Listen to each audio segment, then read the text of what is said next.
has changed.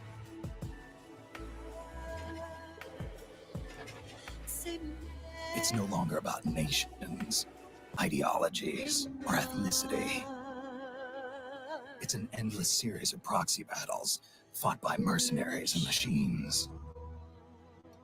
War and its consumption of life has become a well-oiled machine.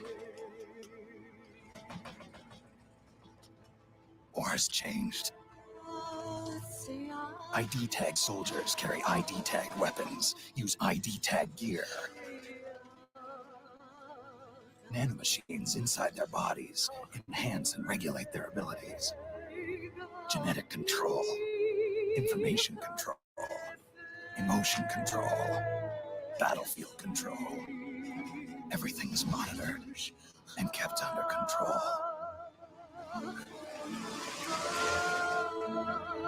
War has changed.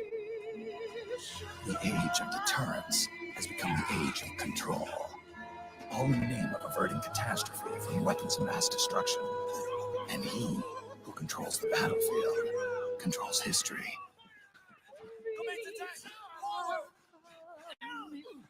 War has changed. Ooh. Intense. Hey, you heard that, right? It wasn't just playing no sound? Yeah, I heard that. Good. Yeah, that was Metal Gear Solid 4. I was like 13 years old playing that game, and bro, it is trippy. It goes into like all these conspiracies and whatnot and the new age of warfare. But I thought it was interesting because it really reminded me about the proxy wars that have been happening since the Cold War with Russia and the USA. And you can say now what's going on in Ukraine is similar. But I thought it was a cool little intro. I mean, shit, this is the first time I've been live on the Bold Perceptions, using the StreamYard, and you got to start it off right. T-Bob, what have you been up to, bro? I haven't talked to you for a while. It's been a while. Yeah, man. When we connected, when I was back in Mexico last, right? Yeah, you were chilling in Tulum. So. Okay, yeah. So yeah, man, I've been back in Texas since February 1st.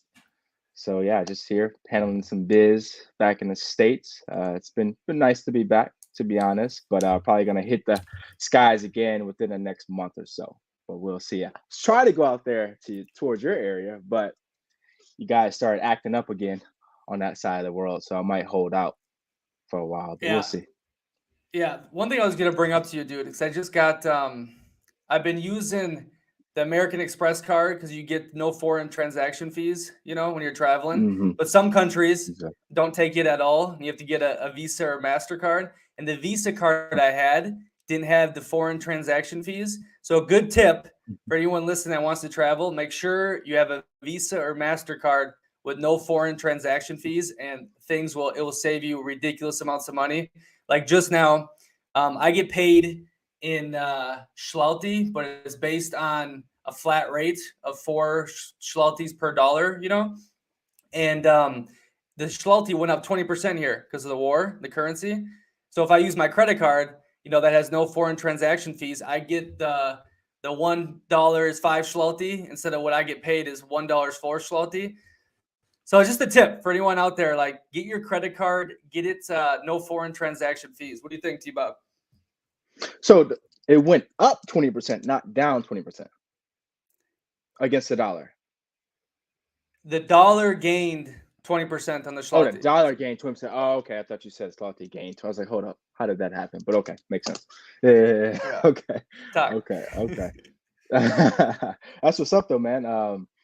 You use So I honestly haven't had any trouble with American Express anywhere. That's interesting. Obviously, I think from business to business, some might accept it, some might not. I haven't ever experienced like entire countries, but that's good to know. That's a good tip.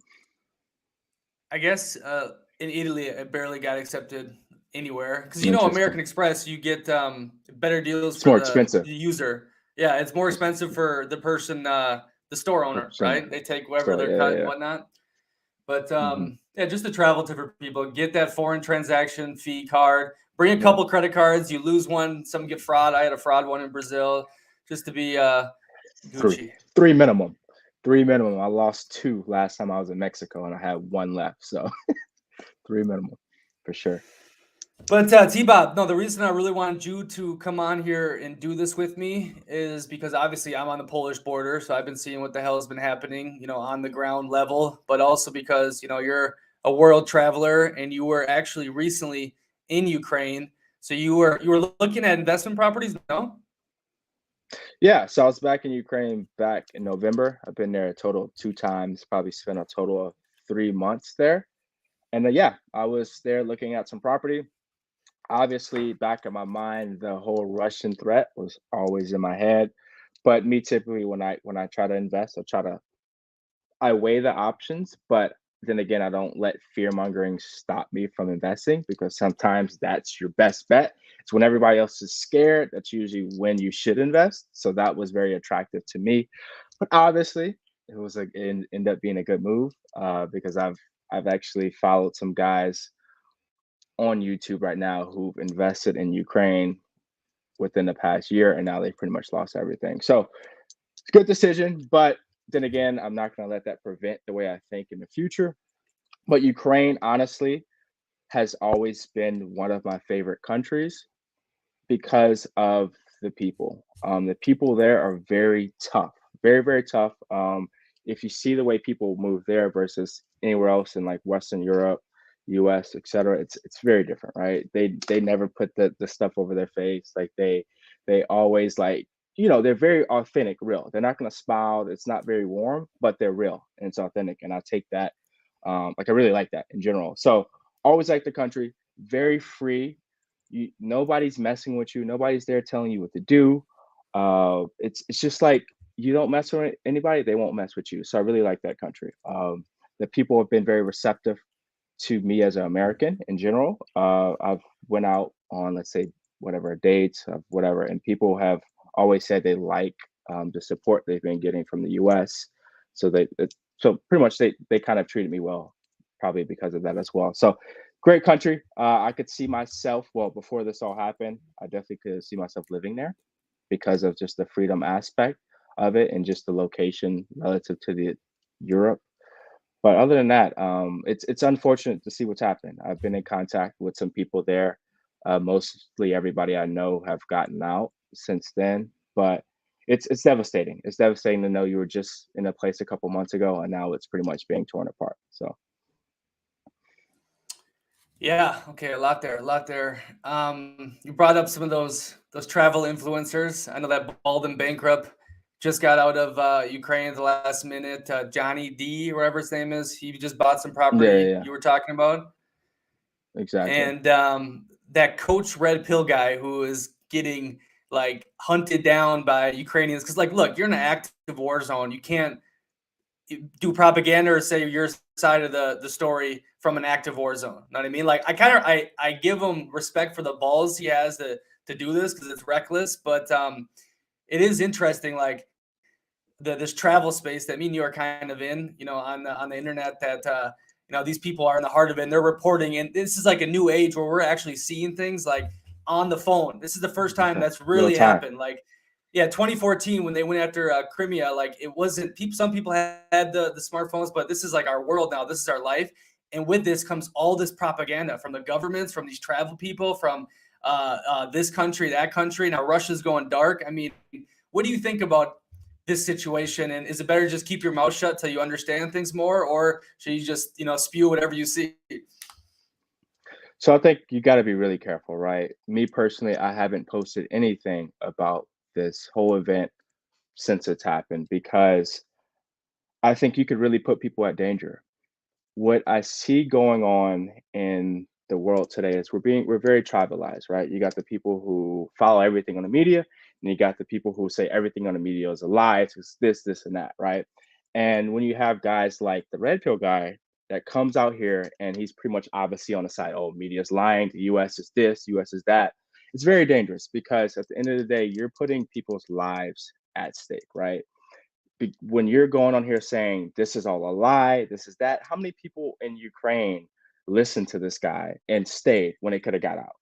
Like that's to me, it's just dumb. It's very dumb. So I think anytime there's war involved, there's people's lives involved, I think the best thing to do is sit back and just shut up. Like, don't let the fact that you date, like, this guy's a dating coach, right? He's a dating coach? Right, I okay, didn't. Coach Redfield. I never Just knew based off about the him until name. I saw him pop up. I mean, he was blowing up Oh, because okay. he was live streaming in there. Okay. So I think he's a dating coach just based off his title, right? So pretty much people are listening now to a dating coach about stuff, geopolitical type stuff, right? I think that is it's dumb, right? You have to really listen, really pay attention to who is actually saying these things. This guy left the US probably because he didn't like the way dating was in the US. Now he's over here speaking geopolitical things. Like, that's like, it's so dumb. It's so dumb. So me personally, I want to stay in my lane always. Yes, I am very, very into geopolitics, understanding how the world works. But at the end of the day, I'm still not an expert on this stuff, right? If the US intelligence is saying there's 150,000 troops on the border and they're about to invade, what do I look like going on with my little self saying that it's all a lie? Like, what? US puts how much money into military a year, and I'm gonna go up and say it's a lie? Like, that's so dumb. That's so dumb. So I think what's important is we have to pay attention to where we're getting that information from. Don't look at guys who have always said negative things about the US, about the media, whatever. You can't side with these guys every time because they're going to be wrong, right? Either side, they're going to be wrong. So I think it's just you got to be careful. You have to each event that occurs, you have to look at that event and pretty much study what's going on. Understand that event and then you pick a side once you've actually done your research. Don't just jump to a side just because it's opposite of the narrative. Well, You're going to that's lose. You're because going to though we've been lied to so many times by these That experts. is Now people true. are grasping at anything because they're like, okay, maybe this is truth. You know what I mean? Like a lot of people just want to be told something That's that what makes it's them feel good. You know what I mean? And we got lied it's to the you last 3 years about what the hell was going on with this thing. And now someone is like, okay, maybe this QAnon stuff is right. Maybe this part is right. And it is mhm. kind of scary. They grasp at it. You got to take a step back, but it's hard. Like it's not hard to be a total geopolitical person and figure out everything, and it's easier to just take information you're fed. But who's to believe any of our media anymore? You know what I mean? Yeah, and that's the truth. I blame the media. It's the media's fault that this is happening. But if what I always see is if the person is always opposite of the media, I can't follow them, right? If somebody's always opposite of the US, I can't follow. If somebody's always opposite of Russia, I can't follow them, right? You have to pick and choose. Sometimes the media is going to be right, sometimes they're going to be wrong, right? So the key is don't be extreme on either side, right? The dollar is going to crash. Bitcoin's the way to go. Everything is extremes now. It's go green, oil. Like it's like, come on, guys. Like because at the end of the day, you're getting brainwashed on both sides. You're getting brainwashed. Just because you don't believe the narrative doesn't mean you're brainwashed. You're not being brainwashed. So that's my point. Is we can't be extremes. We have to take each event and look at it objectively. Yeah, when this thing first hit, I made some comments because Germany and Italy were one of the last to act with this SWIFT or hurting Russia with sanctions. And obviously, there's a lot going on here. They don't want to bring Russia into the dark age and possibly something could go wrong. But I was looking at it like, wow, for the last 20 years, you guys been preaching this kind of woke, we all love each other, green energy, this and that. And then bang, when shit hits the fan, they were like scared to do deals. They didn't want to disrupt the Russian oligarchies. They didn't want to do this and that. I'm like, oh my God. So all this talk that had been going on, like there was no action behind it. Now they finally came around because there's so much public Pressure. pressure, I Mhm. think, which they've done an amazing job. The Ukrainian government, who else is involved with this, about getting people on their side. I mean, there's people in foreign countries traveling to Poland, getting on trains to the Ukrainian border, getting armed by the Ukrainian government to go fight for Ukraine. People from USA. I saw one from Portland, from Ireland. I mean, that is crazy to think about it. Like, why would someone do that? You know what I mean? Like that is trippy. But going back to my point, when this thing first hit off, it was trippy seeing like the real world hit. know what I mean? Like reality. All of a sudden, equality and feminism, it went out the door. They said, if you're 18 to 60, you stay, you fight, you die for this country if you're a male. Everyone else, get out. And I think that's great. I mean, that's what should happen. A man fights for his country, the woman and the children, you can go and, survive. But when this was all happening, dude, I was like, oh my God, like the fairy tale we were living in for so long just got popped and reality hits, and everyone kind of shut their mouth and said, okay, let the professionals or let the people that can handle shit, get to work. What do you think about that? Yeah, man. Honestly, small town America's values were proven right. That's all I'm gonna say. Energy independence, arming. What was Ukraine doing? Arming their citizens. All that was proven right. So that's something I would say Europe, especially Western Europe, has just been oblivious about for the past 30 years. Is like, guys, there's always going to be a threat. This is human nature. People are addicted to power, right? So we you can't lay your guard down. And look what Germany did, right? You brought up the example of like this whole time it's about green energy, this, that, and that. But as soon as it started happening, Germany said they're going to start spending 2% or greater on their defense now, right? So it's like this is why war is honestly, I'm not going to say it's good for society, but it really, really shapes the way the world works, right? Because at the end of the day, that's a language that everybody knows is death, right? Physical, that language everybody knows, and everybody usually straightens up when the times like this happen. So I think this is a great wake up call for Europe, and honestly Americans as well, right? Energy independence. We got 10% of our oil from Russia, which makes absolutely no sense. It makes absolutely no sense when we have all of the resources here. We're cutting out the pipeline from Canada so we can depend more on Russia. So this is why we have presidents like Trump to come out and say Putin is it's smart. He's not saying he's smart for what he's doing, but he's saying that he's using leverage, right? He knows that Europe depends on them for oil. We know the U.S. still depends 10% on them for oil, and he's using that as leverage to do what he's doing. He knows we're not going to really do anything outside of sanctions because we depend so much on them. So it's it's a reality check for sure what's going on, and it's very funny to see that it takes this for people to wake up. I mean, it's not funny; it's actually pretty sad. But I definitely think the American values have definitely been proven right. Small town American values. Yeah, and when you go back to normal, I think people, I mean, we'll see what kind of They're gonna happens forget here about it in the again. future. Yeah, but They'll that's forget why about it again. people, you just gotta look at it and just not let it affect you and laugh about it, because like it is so silly, like the reality to like this fantasy world that we were getting into. But a comment I want to make is you're right though, like the Putin and them have been playing this for a while. They've been stacking gold, they've been making their alliances with China bigger and better, and I don't know if I mean, people forget that Poland got taken by the Germans in a month. And that was like the fastest thing in the world, the blitzkrieg and whatnot. It's only been like 2 weeks in Ukraine. And everyone was bashing Russia for not taking Ukraine in like 2 days. You know what I mean? So everyone was saying, oh, Putin's plan has fallen and whatnot. And it's a total disgrace. But I just wonder if he did plan for like the economic nuclear bomb of the SWIFT thing, where they literally took them off the world, basically. I mean, Russians can't use Visa, they can't use MasterCard, the ruble is shot down. All their yachts are being taken, the Russian oligarchies. Like, I mean, this is kind of trippy for like people like me and you, right? If we want to invest in foreign places, or even let's say the world turned against America and just shut us off from the world. I think we do, a little bit better because we can probably supply our own resources and lifestyle there. But I mean, just like that, like Nomad Capitalist has been talking about having a backup plan, because I mean, one day your money is worthless, and that was just like that. And you can't even use a credit card. How are you supposed to eat? I mean, it's crazy.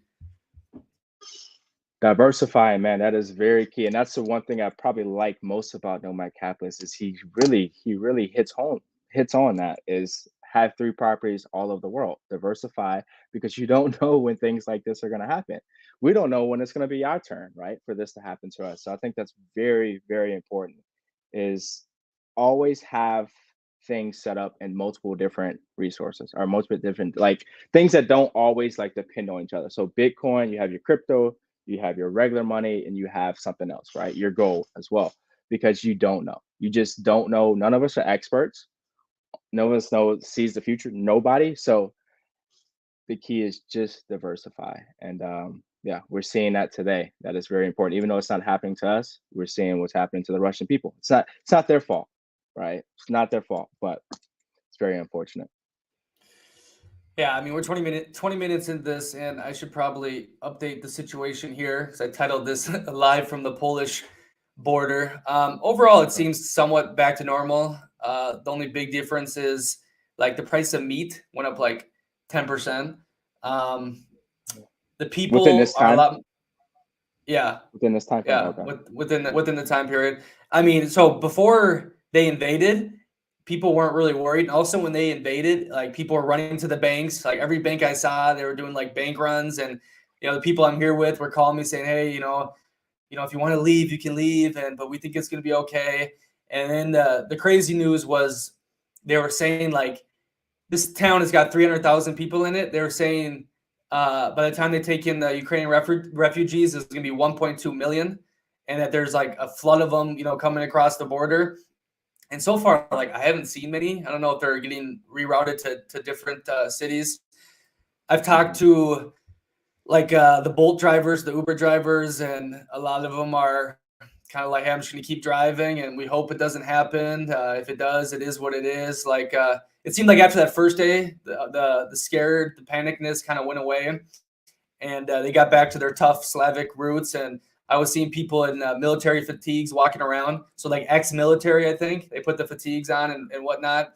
I was talking to some people and they said like their family, they're worried about their family because they said if the Russians come, like they're gonna die, they're gonna kill as many as they can. Like there's some deep hatred here in Poland for for the Russians. Obviously the past history in the Soviet Union, but I don't know but it does seem kind of weird now. Like all the weapons and everything is coming through Poland and all the help, to Ukraine, and it's like it's almost like they're poking the bear.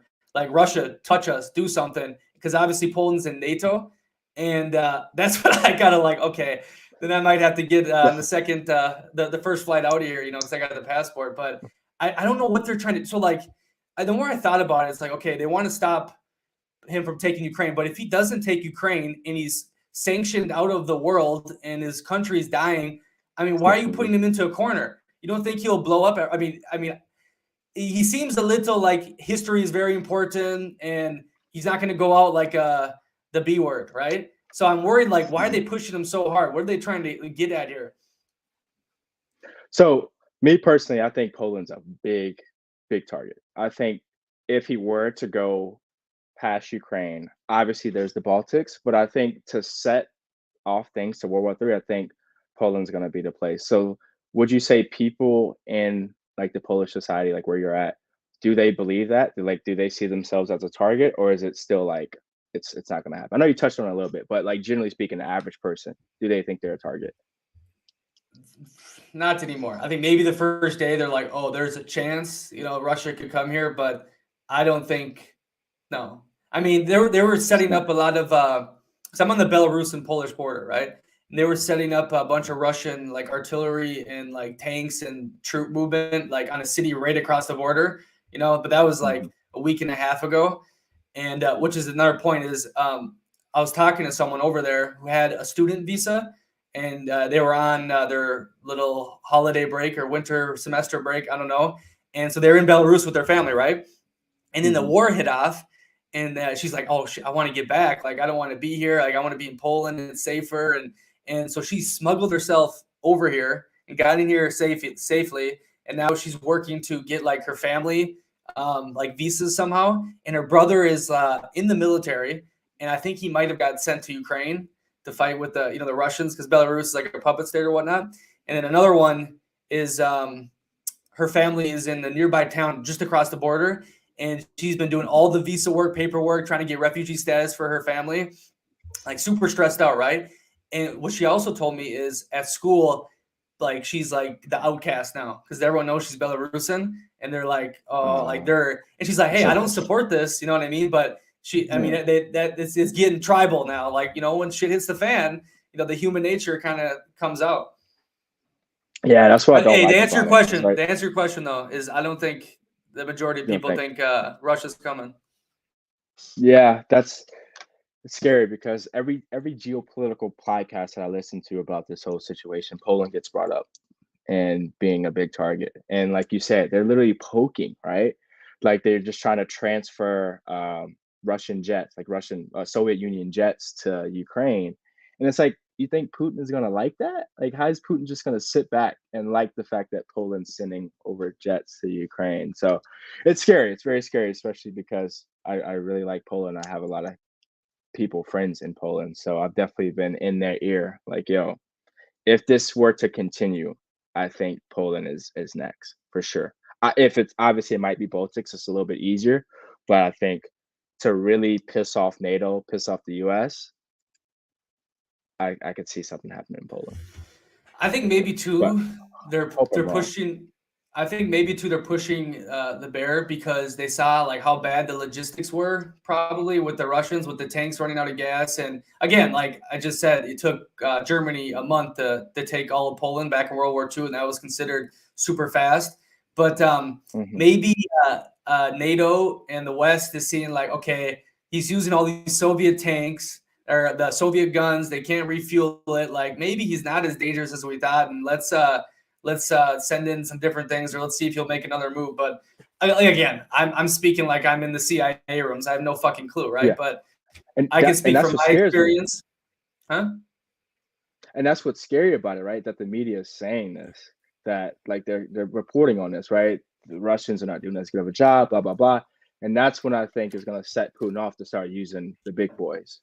And so I don't like that they're talking about this because you think Putin's just going to sit back and accept the fact that the rest of the world saying the Russian army is weak, or is he going to start dropping nuclear weapons and stuff like that to prove a point? So that's the scary part, and I think he's at the point to, like you said, we're putting him in the corner. He has nothing to lose.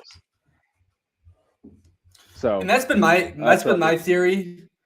My theory for like the history and from what I've heard around here and from my travels and meeting Russians and meeting Belarusians and Polish people is like Russia is very prideful, and it's like the empire is on its last legs. NATO has totally gone to their borders. They made the pact, supposedly spoken word, that NATO will not go on the Russian borders, and obviously Russia didn't go with the Ukraine pact when they said, "Hey, take out the missiles." So both sides have been clowning each other, sure. right? But NATO, I mean, Russia is nowhere near what they were back in the day, and I think Russia is kind of like, okay, if I don't make a move now, like what's going to happen to Russia? And I don't think Putin wants to be the one in history that the Russians became third world.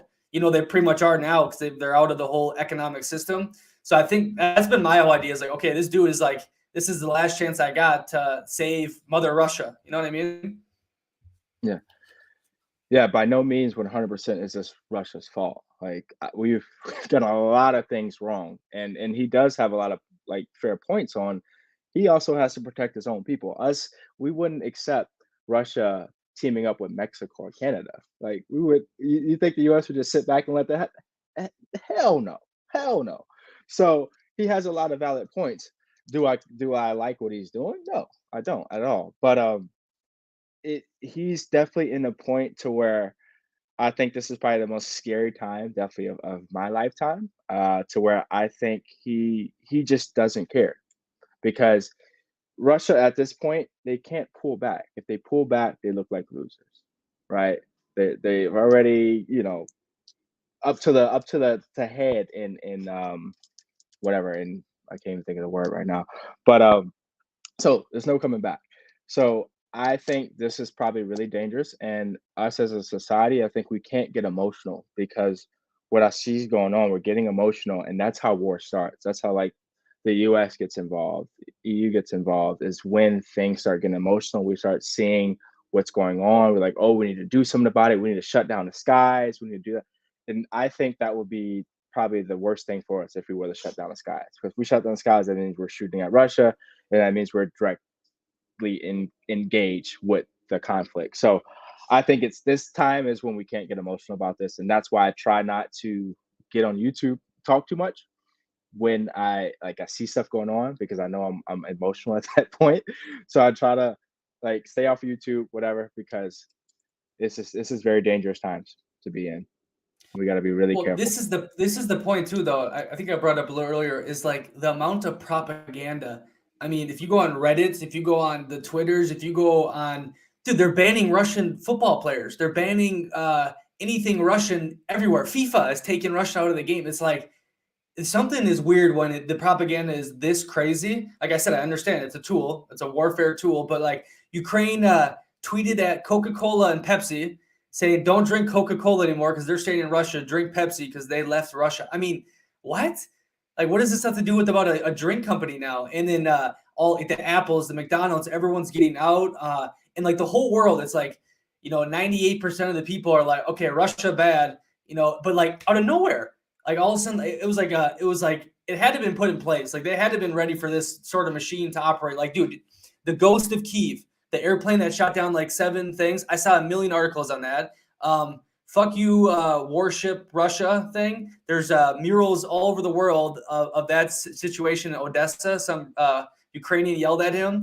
I saw this video of a father staying to fight while his kid and his wife got on the bus to leave. And it was like, it felt really weird, bro. Like, why are you right here, like recording this whole thing? And it kind of like, look, I don't want to say it, but like acting, you know what I mean? Mm-hmm. And then this Zelensky, the Ukrainian guy, dude, like, he's like this superhero. Everyone's painting him out to be like in a Marvel movie. And I'm like, okay, yeah, okay. Russia could be totally wrong. I'm not disagreeing it. Like, I don't like war, etc. But the amount of propaganda, dude, is like really trippy, and it's like making me kind of question, okay, what really is going on here? And I don't know. What do you think about that? Because I mean, that's all you've been seeing. Have you seen, besides a couple of those guys in the YouTube thing, that one guy? Everyone has been pro, Ukraine.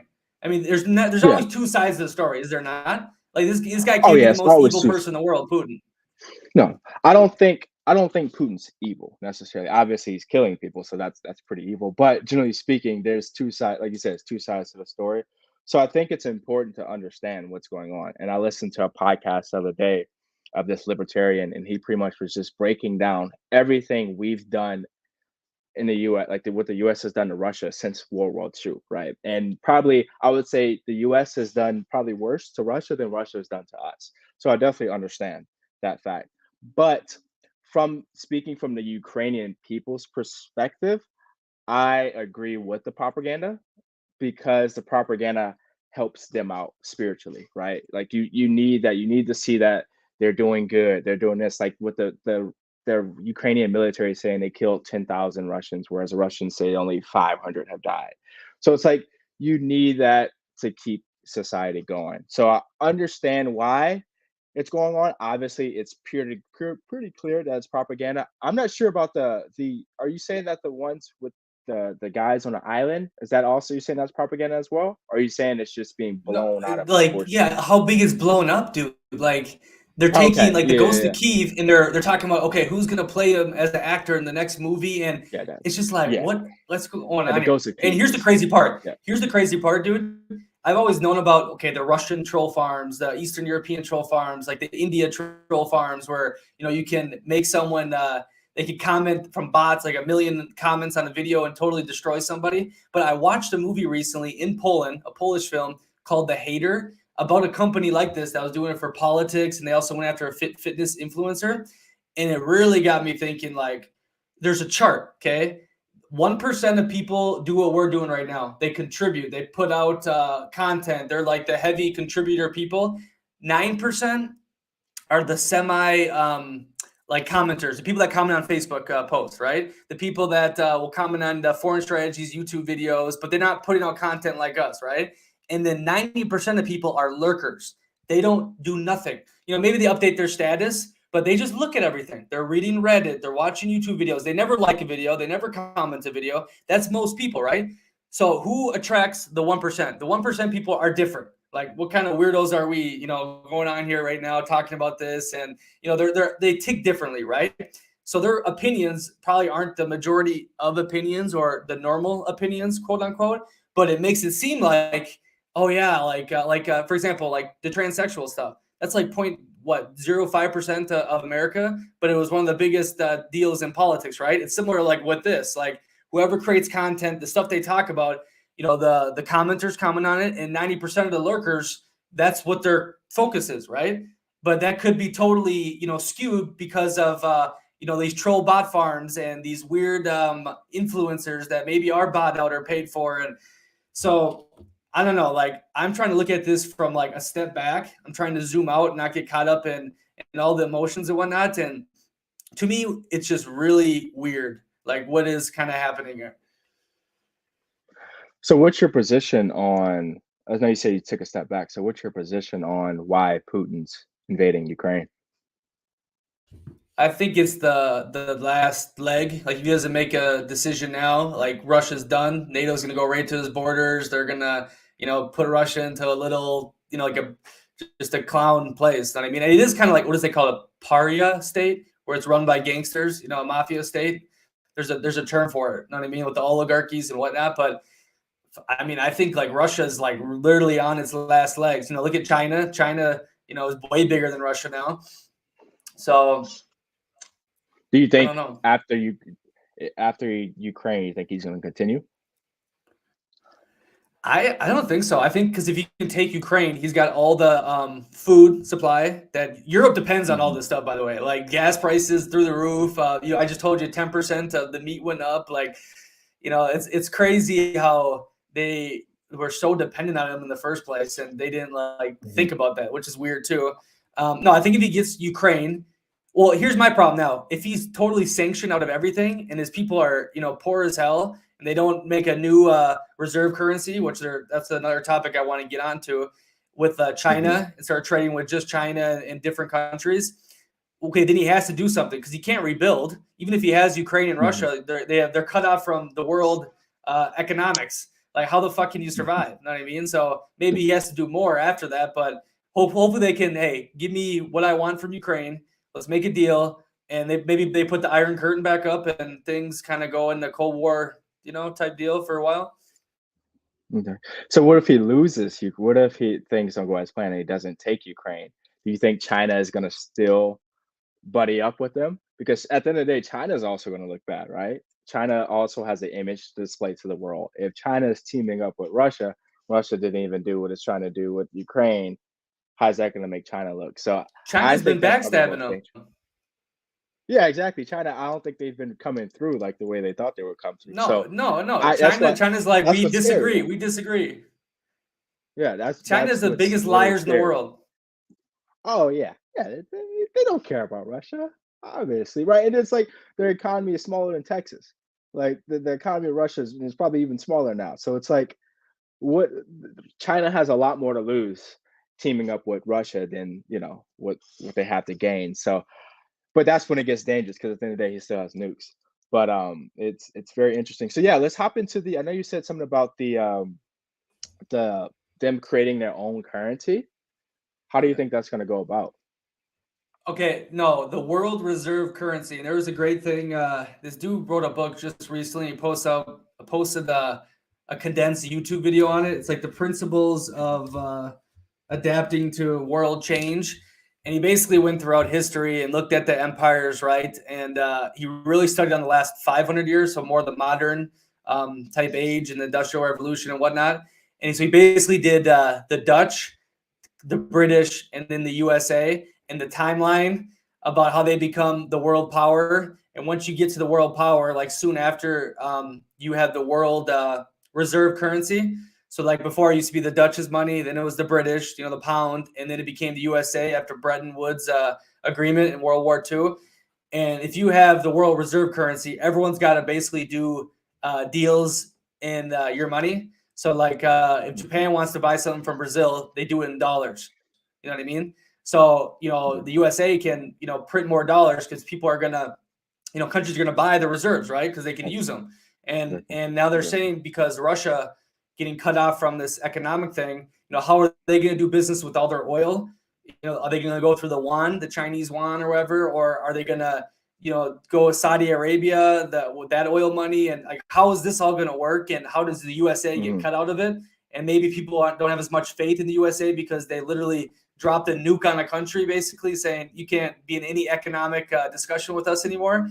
And so he was basically going over kind of where the USA has been headed. And it's a crazy chart, bro. Like, and he shows examples from the past and the history. And we're kind of like going down here, obviously, while China's coming up.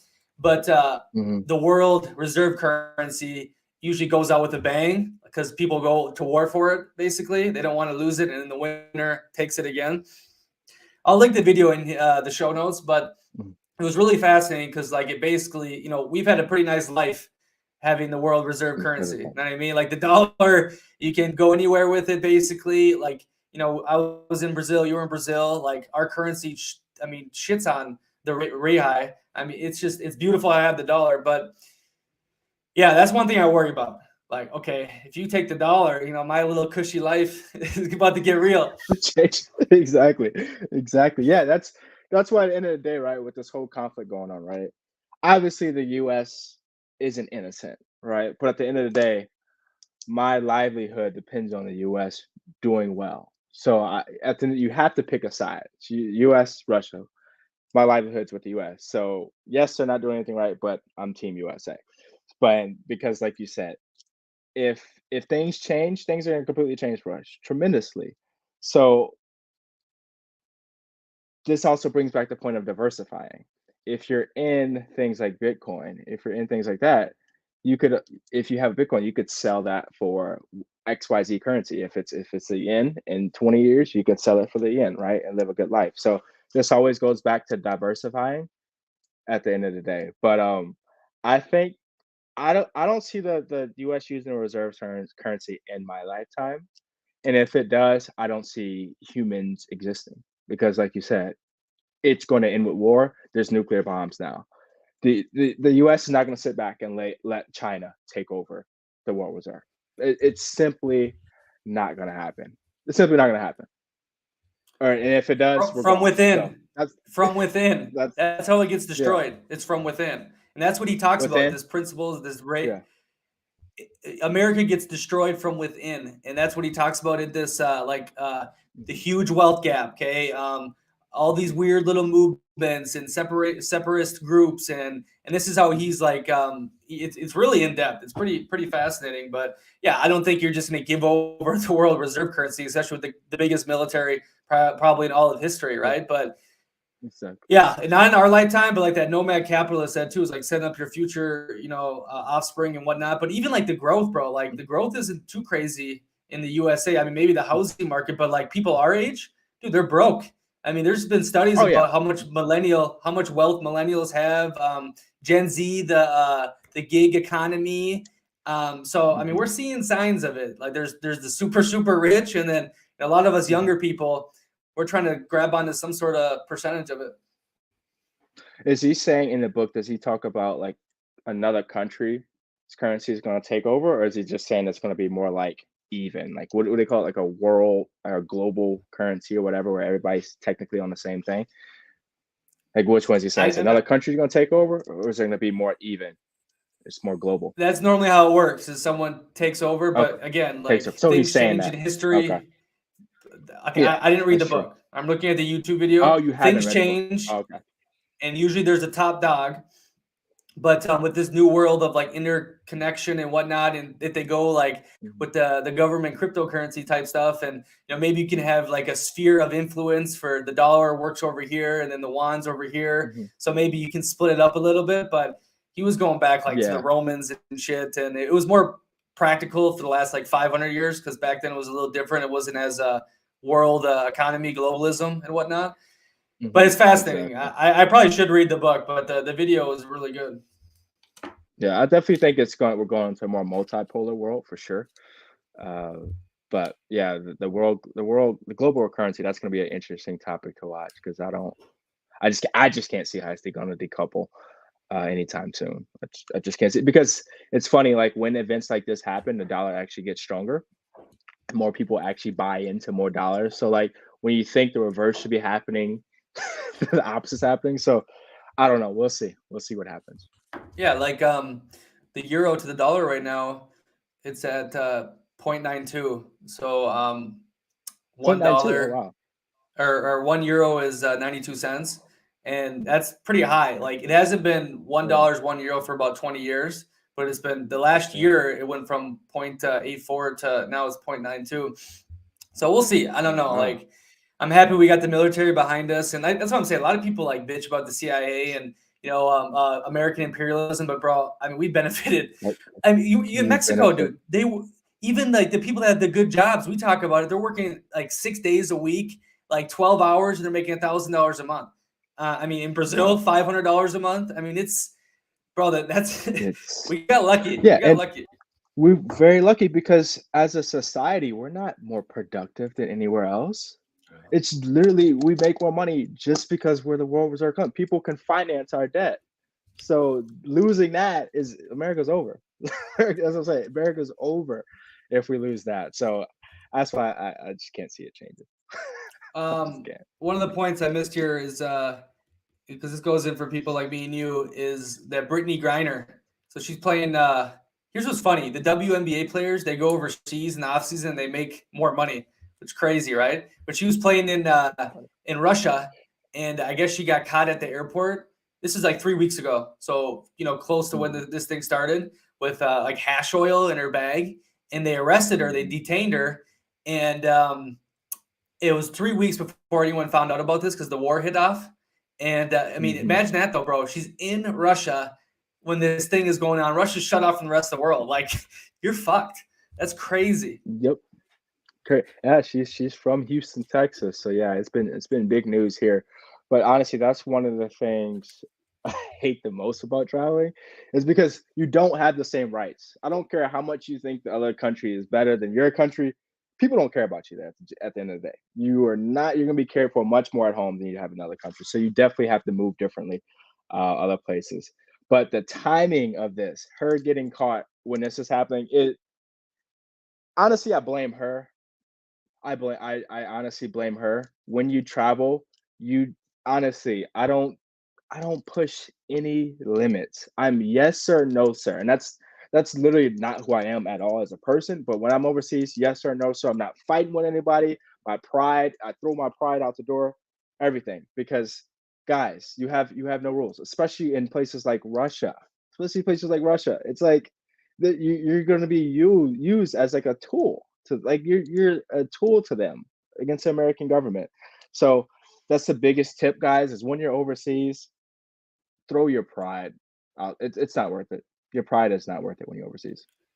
Dude, that's a great point. Like, I've been going out to the bars here in this town, and when these Polish people drink, like they get drunk, right? And like, let's say you're with a Polish girl, maybe it's like, oh, who does this guy think he is coming here taking our girls and whatnot? And I kind of got there's something that happened a couple different times over here, when we're heading out, and like maybe when I was younger in the States, all my pride and but here I don't give a fuck. I'm like, dude, look, why am I gonna fight with you? I mean, first of all, you make what, $500 a month? This is a waste of my fucking time. Like, I could be out here tomorrow. Like, I don't care if you run this city. It's not a big deal to me at all. And that's a big mindset thing. Is like, there's no reason. That was like in Brazil too. I was like, dude, I don't give a fuck about you. Like, you could be tough guy here. I'm gonna be on a jet. I'm gonna be on a plane tomorrow and do whatever the hell I want. Like, what are you talking about? You're going to sit here. You're going to work at your fucking shitty job. Like, I don't want to be mean, but just put your pride to the side. It doesn't matter. It doesn't matter. It doesn't matter. You have no rights in these other places. No rights. They could throw you in jail, throw the keys away. Simple as that. But yeah, that's where weird timing, man. Weird timing if that happened during this time. But yeah, man. So what's the move for you if things were to get spicy in that part of the world? Are you dipping out? I've been kind of thinking. So I stayed in Italy after the COVID hit when everyone left, like literally everyone, and Trump said, if you don't leave now, for the next 30 days, there's no flights. Like, you're stuck. And I'm like, yeah, I'm staying here. And it turned out to be like the most coolest decision I ever made because I was in Italy with nobody, right? I was on the Spanish Steps all alone, the Trevi Fountain, the Amalfi Coast. So that's in the back of my head. And I don't think the Russians are going to come here. If they do, I'll get out. I don't know where I'm going to go. I'm not going back to the States. I'll probably go to like Morocco, but maybe that's not far enough away. I think the only places that's safe is South America. The bombs aren't going to be hitting over there. That's what I was saying. That's the safest place in the world to be is South America. They don't mess with anybody. It just only thing South America's worried about is domestic problems, which is nice. That's very nice. So yeah, South America is a place to be, man. So you thinking about going back to Florianopolis, huh? Eventually? Turkey for sure. Turkey for sure this summer. And around October, currency. I'm gonna go somewhere. Yeah. We're in Turkey. Yeah, I'm gonna go to Antalya. It's like the Turkish That's Riviera. Okay. Yeah. That's a nice And here's area. a great thing. All the Russians usually go vacation there, and now they can't. So I'll have more options. But yeah, I'm gonna fuck around in Turkey, and then I'll decide. I mean, I'll probably go back to South America. I want to go to Asia actually, but it depends on this whole Corona thing. If that thing is out the table, then I'll go back to South America. I don't know. I mean, I was telling you, bro. Like last night, I was thinking about Florianopolis, and I remember a dude told me whose wife is from there. He's like, dude, you're never gonna want to leave. Like I'm telling you, I'm like, yeah, whatever. And I was thinking, bro, like this place was literally paradise. It was ridiculously cheap. There was so many beautiful women, and it was safe. Where else in the world is that possible? Very few places. That's what we need to keep Florianopolis on a low. Yeah. Like it's dude, it's crazy. And a lot of people don't know about that place, man. A lot of people don't know about it. It's crazy. It's a great place, man. I can't blame you. But let's say American, right? They're looking to travel to Eastern Europe. Would you recommend them go right now, like to a place like Poland, Hungary, Romania, or would you say wait out? I don't think it depends if you like this weather. Like right now, it's what 35, 40. Like I get depressed in this weather. But yeah, I think I saw some deals. So I'm thinking about going to Gdansk in the north of Poland this weekend, and deals were like 40% off. So I think a lot of people are staying away, and I think there's cheap flight tickets. You know, getting into Poland.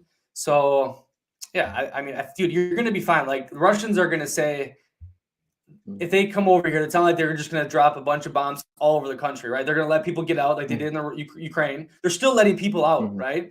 So, I mean, as long as you're not in a border town like me, baby, I think you'll be fine. They don't just bomb the whole city. They bomb strategic parts. Like they'll bomb like the airports. They'll bomb, you know, where they think a military's at. So even if they come here, you have time to get out. But what about, but from a panic standpoint, like you said, people were drawing money, food shelves. Like I know in Serbia, food shelves are empty. So from that standpoint, you think it's okay? From like a panic, like people aren't overbuying, stuff like that. You think that's okay in that part of the world? No, I mean, I'm going to the cafe every day the past like 2 weeks, and the mood is just a chill cafe. And like I talk to people and stuff, and it's like I said, the worries kind of got out of the way, and they're like, this is what it is. We're going to deal with it and go from there. Okay. Awesome. No, so we're talking to you too. Yeah, get your ass over here. Yeah, I'm asking myself. Yeah, I'm asking that for myself as well. Because I was, like I said, I was planning on doing Poland for 3 months, particularly Warsaw. But I heard like ATMs, grocery stores, all that stuff was being raided, and it's like I'm not trying to pay to go deal with that. But if that calms, I'll probably wait. I'll say I was gonna wait until early May to make a decision. Just see, because I feel like stuff is going to start back up here soon. I think things have been quiet this past week. I feel like things are going to heat up again soon. So wait, you're going to come to Poland in May? You're going to stay in Poland for the summertime? For like 3 months. Yeah, May, June, July. Yeah, bro, you got to get on the Mediterranean. No, we'll see. I've already done Mediterranean in the summertime, so I mean Poland's good in the summertime, weather-wise. Actually, I was here in the fall. I've been in the fall in Poland a couple years ago, but dude, no, summer in Europe, 60, the Mediterranean. 70s. Yeah, I mean, you never. Yeah, good. Yeah, I'll definitely visit. But yeah, we'll see. But it's other reasons why I'm going there. I'll tell you offline. But well, if it's about girls, my roommate, African American dude, and yeah, dude, like I think a lot of the Eastern Europe or the West, or the Eastern European, all that kind of stuff. It's like exotic, kind of similar to Scandinavian, and some girls are like, oh, I want to try, you know. But you got to be careful though. Like even me, I know he's been getting looks, but like even me on the street, like the dudes, I'm in like the way traditional part of Poland, like the old school Poland. Like And they know they're you're pretty. not Polish. Yeah, They can yeah. look I at mean, the way you, I or is this dress when you and start stuff. talking? Yeah, Okay. both. And Okay. but he's been telling me he's getting looked at. I've been with him, and people kind of like eye him down. Like, there's not many black people in the city at all. So I mean, if you're a black dude, Okay. you know, you got to be. Warsaw's easy though. Warsaw, Krakow, I think. But you've been here, you know that, right? Yeah, exactly. Yeah, those places are pretty chill. Yeah, but yeah, small towns are different, a whole different world. Whole different world. But All yeah, right, man, boss. just Well, hey, I I'm ready to get appreciate you back to coming it. on here. Yeah, man, it's a good I show. appreciate you. Appreciate it. Good Oh, combo. shit. You hear me? I You're want to lagging. see foreign. I want to see foreign strategy start posting again. Make sure to check out T Bob's channel. Really good channel. And Hello? we're lagging. Okay, I can hear you now. We're good. Okay. I was saying, make sure to check out your channel. Okay. Yeah. Definitely check out Foreign Strategies. We'll probably be back posting April, May. We'll see. Hi, T Bob. I'll talk to you later. All right, take care. Have a